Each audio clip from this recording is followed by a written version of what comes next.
You know, tucked away inside the epic Mahabharata is this incredible story about a terrifying curse, a cosmic debt that was passed down through generations, and the one hero who was, quite literally, born to resolve it all.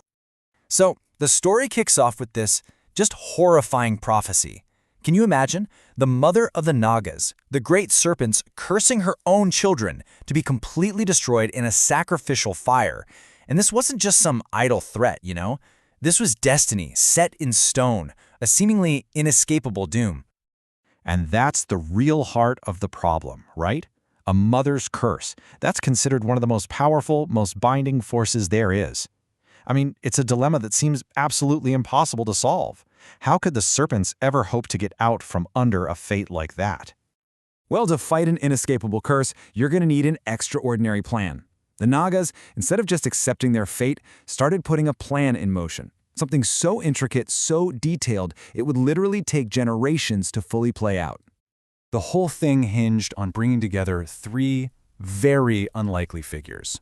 First up, you've got Vasuki, the Serpent King, who is just desperate to save his people. Then, he seeks out this great ascetic, the Rishi Jaratkaru, a really powerful sage who's completely focused on his own spiritual journey. And the bridge between these two worlds? Well, that was Vasuki's own sister, who, believe it or not, was also named Jaratkaru. She would become the absolute linchpin of this entire plan. So what was this master plan? It all came down to a sacred marriage. See, the Nagas believed that the only force powerful enough to counteract a mother's curse was the immense spiritual merit, or punya, that could be created by uniting their royal bloodline with a supremely virtuous sage. Their only hope was riding on the child this union would produce. So, from this cosmic bargain, this incredibly detailed plan, the solution finally starts to take shape. A hero was destined to be born.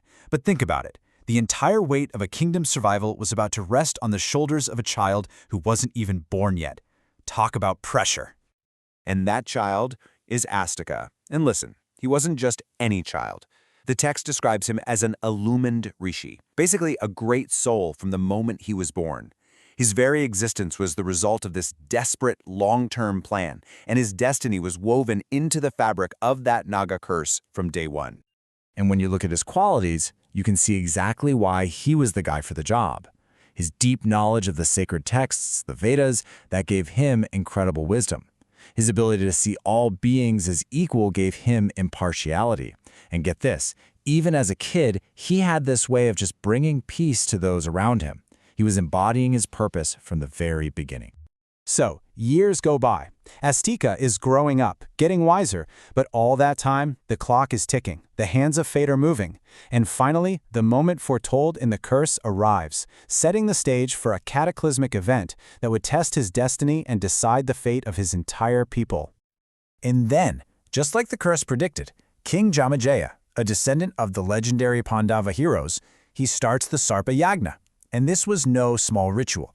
We're talking about a massive fire sacrifice with one single terrible goal: to draw every serpent from all over the world and incinerate them in its flames.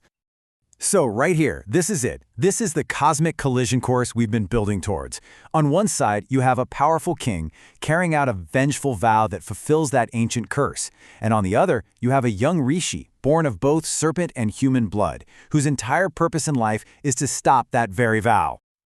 And then, at the most critical moment, Astika does it. He succeeds. He uses all his profound wisdom, his virtue, his knowledge. He approaches King Janamejaya and impresses him so much that the king offers him any wish he wants. And Astika's request? Stop the sacrifice. Just like that, he saves his family, his maternal uncles, and all his kin, fulfilling the destiny he was born for. Okay, so he saves the serpents. Story's over, right? Not even close. That's only half of it. To really understand what's going on, we need to zoom in on Astika's father, the Rishi Jaratkaru, and this whole idea of cosmic debt and duty. All right, to really get the full picture here, we have to talk about this concept of punya. Now, this isn't just good karma. It's deeper than that.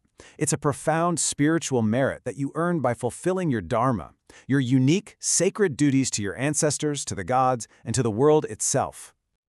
And if you want a perfect example of this principle in action, look no further than Astika's father, Jaratkaru. I mean, this guy's entire life was this incredible balancing act of duties. He was performing sacrifices for the gods, practicing austerities for the other sages, all while studying the Vedas for his own liberation. But his most critical duty, the one that changed everything, was the debt he owed his ancestors, to continue the family line by having a son. And that last one, that was absolutely vital. You see, the Rishi had this vision of his own ancestors, and they were literally hanging precariously in a pit, trapped between worlds, all because their family line was about to die out with him.